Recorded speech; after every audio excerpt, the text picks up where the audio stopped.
Novel تیرے عشق کی چھایا میں، تحریر عروش خان، ایپیسوڈ نمبر 10۔ یہ خیال آپ کو مجھ سے زبردستی نکاح سے پہلے کیوں نہیں آیا؟ وہ پھنکارتے ہوئے اس کی جانب آئی۔ یہ نکاح وقت اور حالات کی ضرورت تھی روحا۔ اس کے لیے وقت اور حالات کے علاوہ کسی کو ذمہ دار ٹھہرانا درست نہیں، اس نے سلجھو انداز میں کہا۔ تو ٹھیک ہے، جب میری کوئی بات درست نہیں، میری ناراضگی جائز نہیں، تو آپ یہاں کیوں آئے؟ پڑے رہنے دیں مجھے اپنی ضد اور ناراضگی کے ساتھ۔ وہ کہہ کر تیزی سے پلٹی، مگر اگلے ہی پل ایک زوردار چکر آیا اور اس کے سر تھام کر گرنے سے قبل ہی زرغام نے اسے اپنی مضبوط باہوں کا سہارا دیا۔ روحا، زرغام نے اسے پکارا، مگر وہ ہوش و حواس کھو چکی تھی۔ روحا! زرغام نے ایک بار پھر اس کے گال تھپکے، مگر بے سود۔ زرغام نے آہستہ سے اسے اپنی باہوں میں اٹھا کر سامنے بیڈ پر لٹایا اور پھر کھانے کی ٹرے سے پانی کا گلاس اٹھا کر اس کی جانب آیا۔ اس سے قریب بیٹھتے اس کے اوپری وجود کو سہارا دے کر اوپر اٹھایا اور پانی کا گلاس اس کے لبوں سے لگایا۔ روحا، اوپن یور آئیز، پانی پیو۔ زرغام نے روحا کو پکارا تو اس نے پانی کا ایک گھونٹ بھرا۔ تھوڑا اور، اس نے نرمی سے کہا تو روحا نے بند آنکھوں کے ساتھ تھوڑا اور پانی پیا اور پھر زرغام کے کندھے پر سر ٹکا دیا۔ زرغام نے گہرا سانس لیتے اسے واپس لٹانا چاہا، مگر روحا کو بے آرام کرنے کے ڈر سے کچھ دیر ویسے ہی بیٹھا رہا۔ روحا کے حواس کچھ بحال ہوئے تو اس نے آنکھیں کھولیں اور خود کو زرغام کے کندھے پر سر ٹکائے پایا اور زرغام کی بازو اس کی کمر کو سہارا دے ہوئے تھی۔ ان میں لاکھ بے تکلفی سہی، پر وہ کبھی اس کے اتنے قریب نہیں آیا کرتا تھا۔ وہ ایک جھٹکے سے پیچھے ہوتی، جیسے زرغام کو خود سے دور کرنے کی کوشش کرنے لگی۔ روحا کی اچانک حرکت پر زرغام نے اس کی جانب دیکھا تو اس کی نگاہوں کے تاثر کو پرکھتے زرغام کا دل چاہا زمین پھٹے اور وہ اس میں دھنس جائے۔ اس کا چہرہ ضب سے لال ہوا تھا۔ بے ہوش ہو گئی تھی تم؟ کھانا کھا لینا، زرغام کہہ کر اٹھ کر وہاں سے چلا گیا۔ اور روحا کتنی دیر وہاں بیٹھی اپنی رد عمل اور زرغام کے چہرے کی سرخی کو سوچتی رہی۔ وہ تو بس اس کی فکر میں اس کے پاس آیا تھا، پر وہ کیا کرتی؟ اس کا ذہن، اس کا دل اور اس کی سوچیں کہاں اعتدال پر تھیں؟ ان کے نکاح کو آج دوسرا دن تھا اور ان 2 دنوں میں ہی لوگوں کی زبانوں کو جیسے تالے پڑ گئے تھے۔ اکا دکا لوگوں کے علاوہ تو سبھی نے انہیں نکاح کی مبارکباد کے ساتھ ساتھ زبردست درست قدم بر وقت اٹھانے پر سراہا بھی تھا۔ چیزیں آہستہ آہستہ بدل رہی تھیں اور جو سب سے زیادہ بدلا تھا وہ تھا زرغام کا رویہ۔ اتنے دنوں سے جو اس نے اپنے کام سے چھٹی لے لی تھی، وہ چھٹی کینسل کرنے کا ارادہ کر چکا تھا۔ صبح گھر سے نکلتا اور رات گئے گھر لوٹتا۔ روحا سے اس کا سامنا بھی بہت کم ہوا تھا۔ ماہی سے رابطے کی کوشش بھی اس نے ان 2 دنوں میں بہت کی تھی، مگر ماہی کا رویہ اسے اچھا نہیں لگا تھا۔ جو لڑکی صرف شاپنگ پر نہ جانے کی بات پر اتنی خفا ہو گئی تھی، وہ اس نکاح کا سنے گی تو اس کا رد عمل کیا ہوگا؟ وہ زرغام کی بات کو سمجھے گی یا اس کا ساتھ دے گی؟ یا یہی سوچ کر زرغام کو پریشان کیے ہوئی تھی، مگر اس کی اس پریشانی کا جواب اسے جلد ملنے والا تھا۔ یہ اتوار کا دن تھا۔ شازیہ بیگم نے بہت اصرار کر کے روحا اور زرغام کو منایا تھا اور اب وہ چاروں ایک ساتھ چائے سے لطف اندوز ہو رہے تھے۔ زرغام اور روحا کے درمیان ایک بوجھل سی خاموشی تھی، جسے ختم کرنے کی کوشش کسی نے نہیں کی تھی۔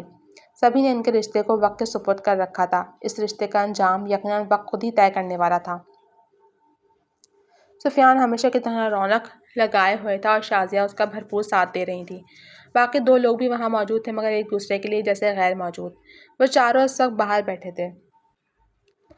سفیان انہیں اپنی کسی کزن کا قصہ سنا رہا تھا۔ سبھی پوری طرح اس کی جانب متوجہ تھے، جب اچانک ماہی کی آمد نے ان کو متوجہ کیا۔ ماہی! زرغام کہتا اس کی جانب آیا، مگر ماہی اسے نظر انداز کرتی اس جانب آئی جہاں باقی سب بیٹھے تھے، جو ماہی کو آتا دیکھ کر اٹھ کھڑے ہوئے۔ شازیہ کو لگا وہ اب بھی زرغام سے ناراض ہے، اس لیے وہ ان کی جانب آ رہی تھی، مگر جو ہوا وہ ان کے لیے ناقابل یقین سا تھا۔ ماہی روحا کی طرف آئی اور بنا وقت ضائع کیے ایک زوردار تھپڑ روحا کے گال پر جھڑ دیا، جو بے یقینی سے گال پر ہاتھ رکھے ماہی کو دیکھنے لگی۔ وہاں موجود سبھی لوگوں کو لمحہ بھی نہیں لگا تھا یہ جاننے میں کہ ماہی نے روحا پر ہاتھ کیوں اٹھایا، مگر اس تھپڑ کے اثرات سے نکلنے میں سبھی کو کچھ دیر لگی۔ ماہی! زرغام سنبھل کر اس کی جانب آیا۔ نام مت لو میرا! یہ تھی تمہاری مصروفیت، تمہاری یہ نئی نویلی بیوی؟ ماہی نے حقارت آمیز لہجے میں کہتے ایک دہکتی نظر زرغام پر ڈالی۔ روحا اب بھی بے یقین سی ماہی کو دیکھ رہی تھی، جو اس کی گہری دوست تھی۔ ماہی تم کچھ نہیں جانتی، لیٹ می ایکسپلین، زرغام نے اسے سمجھانے کی نیت سے کہا، جو اسے آنکھوں میں غصہ اور شکوہ لیے گھور رہی تھی۔ روحا نے بھی فرمائشی نظروں سے زرغام کو دیکھا۔ کیا ایکسپلین کرو گے؟ کیسے تمہاری نیت اس پر خراب ہو گئی اور کیسے تم لوگوں نے نکاح کر لیا؟ سن چکی ہوں ساری کہانی۔ اس رات تم میرے ساتھ تھے زرغام، اس لیے مجھے چھوڑ کر اس کے پاس آئے تھے تم؟ ماہی چلائی تو شازیہ کو اس کا انداز اچھا نہیں لگا، مگر وہ اپنی جگہ درست تھی۔ ماہی، مائنڈ یور لینگویج، مجھے نہیں پتا تمہیں یہ سب کس نے اور کن الفاظ میں بتایا ہے۔ زرقام کو ماہی کی بات پر طیش آیا تھا۔ پہلے اس نے روحا پر ہاتھ اٹھایا اور اب وہ اس کے لیے یوں نامناسب سے الفاظ استعمال کر رہی تھی۔ جس نے بھی بتایا ہے اس نے صاف لفظوں میں بتایا ہے کہ تم دونوں کے درمیان کیا ہوا۔ جو ڈرامہ یہاں ہوا اس کے باوجود اس رات آئس کریم کا بہانہ بنا کر کس لیے گئے تھے تم لوگ؟ وہ تو میں آ گئی تھی تو آئس کریم کی کہانی گھڑ لی، اس لیے مجھے دیکھ کر روحا کی طبیعت بگڑ گئی تھی۔ ماہی غصے میں بولتی جا رہی تھی۔ روحا نے بھی جتلاتی نظروں سے زرقام کو دیکھا۔ وہ یہی سب تو نہیں چاہتی تھی اور وہی سب ہو رہا تھا، ہر الزام اس پر آ رہا تھا۔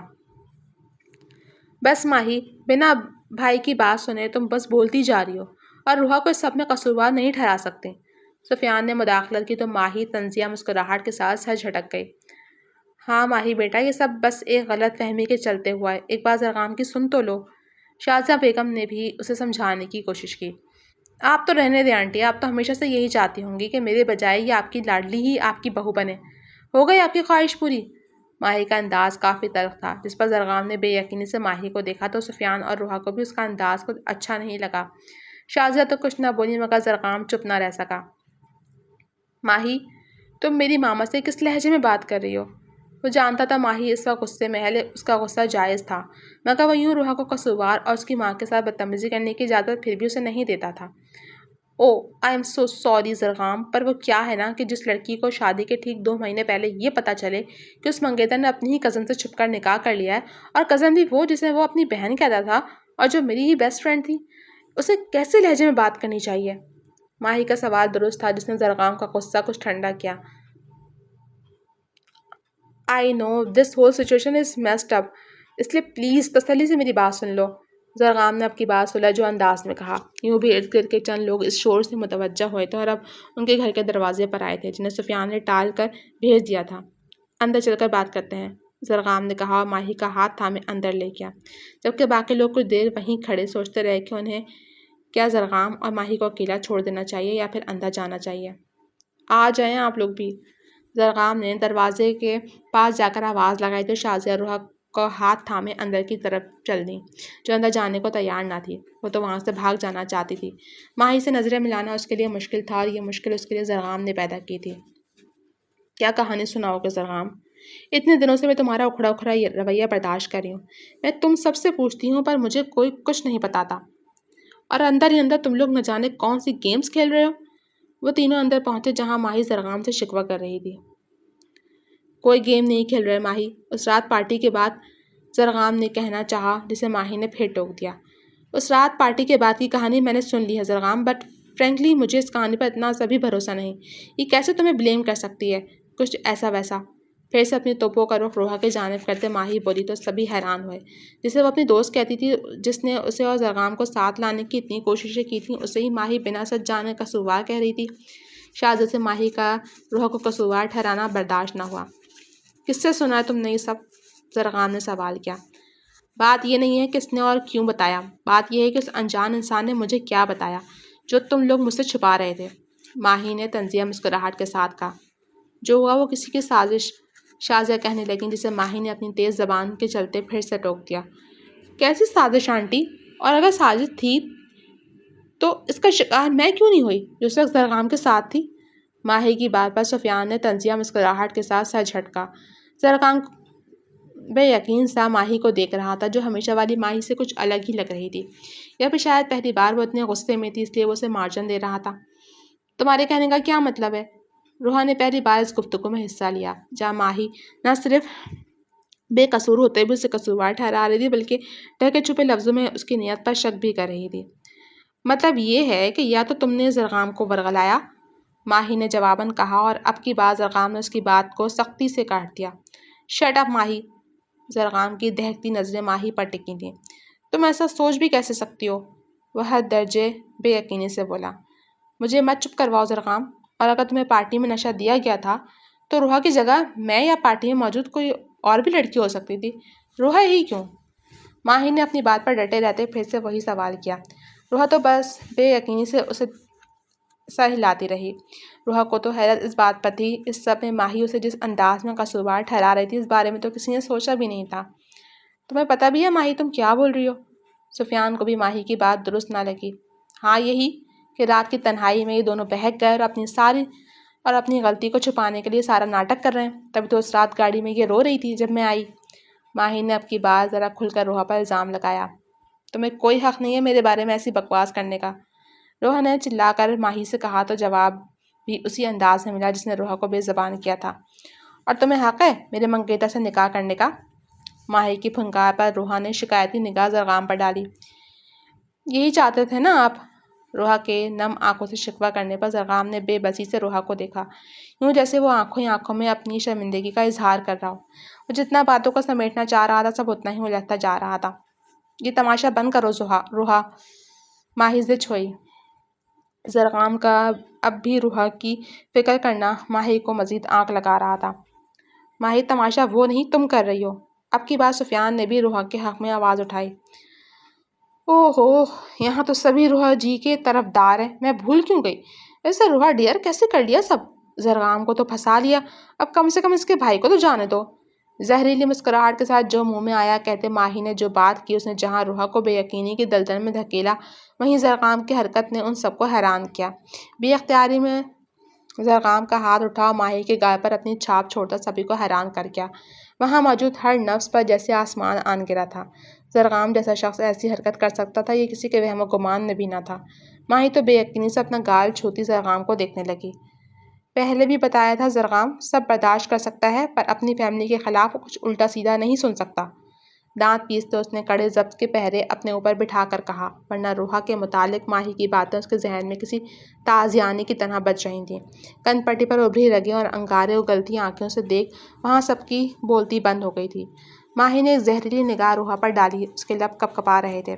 روحا نے بھی لب کچلتے ماہی کو دیکھا اور پھر وہ ایک جھٹکے سے وہاں سے نکلتی چلی گئی۔ ماہی چلی گئی اور زرغام خود پر ضبط کی کوشش میں ہلکان ہوتا بے یقینی سے اپنے ہاتھ کو دیکھتا رہا۔ وہ بڑی سے بڑی صورتحال میں بھی کبھی بھی لڑائی جھگڑے میں پڑنے والوں میں نہ تھا۔ کسی عورت پر ہاتھ اٹھانا اس کے لیے ایک بہت بڑی بات تھی جو آج وہ بنا سوچے سمجھے کر چکا تھا۔ وہ ماہی پر ہاتھ اٹھا چکا تھا، اس کے چہرے پر مایوسی اور اپنی غلطی کے اعتراف کا احساس بہت واضح تھا۔ کسی نے کچھ نہ کہا مگر سبھی سمجھ رہے تھے کہ اس وقت وہ کس ذہنی اذیت سے گزر رہا ہے۔ شازیہ نے کچھ کہنا چاہا تو سفیان نے اسے ٹوک دیا۔ زرغام غائب دماغی سے سیڑھیاں چڑھتا اپنے کمرے میں چلا گیا۔ وہ رات بھر گہری سوچوں میں ڈوبا رہا، سگریٹ سلگاتا اپنی زندگی میں ہوئی اس اچانک اتھل پھتل کے متعلق سوچتا رہا تھا۔ خود سے منسلک ان دو لڑکیوں کے بارے میں سوچتا وہ کسی فیصلے پر پہنچنے کا متمنی تھا۔ ایک جو اس کی محبت تھی اور اس کی منگیتر تھی تو دوسری اب اس کی بیوی بن چکی تھی۔ کیا کرے اور کیا نہیں، وہ اتنی بری طرح الجھ گیا تھا۔ ماہی کا غصہ جائز تھا مگر اس کے روحا کے لیے استعمال کیے جانے والے الفاظ بالکل غلط تھے، پر اس کا ماہی پر ہاتھ اٹھانا بھی غلط تھا۔ وہ شرمندہ ہوا تھا مگر ماہی اس سے روٹھ چکی تھی۔ کیا وہ اسے منا پائے گا؟ کیا سب ٹھیک ہو سکے گا؟ وہ انہی سوچوں کی تکرار میں رات بھر بے چین رہا تھا اور صبح ہی صبح ماہی سے ملنے اس کے اپارٹمنٹ میں آیا تھا جہاں وہ اپنی ایک سہیلی کے ساتھ رہتی تھی۔ اس کی فیملی اسکاٹ لینڈ میں ہوا کرتی تھی اور وہ وارنگٹن میں اپنی دوست کے ہمراہ رہتی تھی اور وہیں جاب کیا کرتی تھی۔ انگلینڈ میں رہنے کا مقصد ہی زرغام کے آس پاس ہونا تھا۔ ماہی کو سوچتا اس کے اپارٹمنٹ آیا مگر ماہی وہاں نہیں تھی۔ گارڈ سے ماہی کے قریبی کیفے میں ہونے کی اطلاع ملی تو وہ وہاں چلا آیا۔ کیفے میں داخل ہوا تو دور سے ہی ماہی نظر آ گئی۔ وہ اپنی جاب کے لیے تیار تھے اور اس وقت وہاں ناشتے کے لیے اپنی سہیلی کے ساتھ بیٹھی تھی۔ زرغام آہستہ سے آگے بڑھا اور کچھ قریب آ کر اس کے کانوں میں ماہی کی آواز پہنچی۔ اس کے لیے میں نے خود کو بدل دیا پوری طرح۔ یہ میں نہیں تھی، یہ مشرقی لباس، یہ چوڑیاں، لمبے بال، مجھے الجھن ہوتی تھی اس سب سے، مگر اس شخص کے لیے میں نے یہ سب اپنایا، خود کو پوری طرح بدل دیا۔ تم جانتے ہو مجھے سحر، یہ میں نہیں ہوں۔ مجھے مشرقی لڑکیوں سے چڑ ہوتی تھی مگر اس کے لیے میں بن گئی مشرقی لڑکی۔ اب بدلے مجھے کیا ملا؟ دھوکہ؟ ماہی کی بات سن کر وہ حیران ہوا۔ یہ سب اس روحا نے کیا ہے، سب اس نے کیا ہے، میں اسے کبھی معاف نہیں کروں گی۔ وہ رو رہی تھی اور اس کی باتیں زرغام پر کچھ انکشافات کر رہی تھیں۔ اس نے مجھے پوری طرح بدل دیا کیونکہ زرغام کو ایسی مشرقی لڑکیاں پسند تھیں۔ میں نہیں تھی بس، پر بن گئی اس شخص کے لیے جس نے اس روحا کے لیے مجھ پر اپنی محبت پر ہاتھ اٹھا دیا۔ تم ٹھیک کہتی تھی، وہ شخص بس اپنی فیملی کے لیے پرفیکٹ ہے، ورنہ وہ بھی ٹپیکل پاکستانی مرد کی طرح ہے جسے لڑکیوں کا ماڈرن لباس پہننا پسند نہیں، جسے بولڈ اور آؤٹ گوئنگ لڑکیاں نہیں بلکہ روحا جیسی بہن جی ٹائپ لڑکیاں پسند آتی ہیں۔ وہ ماماز بوائے ہے۔ ماہی کے رونے میں شدت آئی، وہ روتے ہوئے بآواز بلند کہتی جا رہی تھی، ماہی رونا بند کرو اور ایک بار تسلی سے اس کی بات سن لو، سب ٹھیک ہو جائے گا۔ تمہیں یوں ہنگامہ کرنے کے بجائے اس کی بات کر لینی چاہیے تھی، اس کی بات سن لینی چاہیے تھی۔ سحر نے اسے سمجھاتے ہوئے کہا۔ ٹھیک؟ کیا ٹھیک ہوگا؟ وہ شخص کبھی اس روحا کے چنگل سے نکل کر سوچ ہی نہیں سکتا۔ اس کی پسند ناپسند سب اس روحا کے ارد گرد گھومتی ہے۔ جب تک وہ وہاں ہے زرغام کبھی میرا نہیں ہوگا۔ ماہی رو رہی تھی اور زرغام بنا اس سے بات کیے الٹے قدم واپس پلٹ گیا۔ جی تو فرینڈس، اب تک کے لیے صرف اتنا ہی۔ کیسی لگی آپ کو یہ ایپیسوڈ؟ کمنٹ سیکشن میں اپنی رائے کا اظہار کرنا مت بھولیے گا۔ جلد حاضر ہوں گی اگلے قسط کو لے کر، تب تک کے لیے مجھے اجازت دیجیے۔ خوش رہیں، آباد رہیں، دعا میں یاد رکھیں، اپنا خیال رکھیں۔ اللہ حافظ۔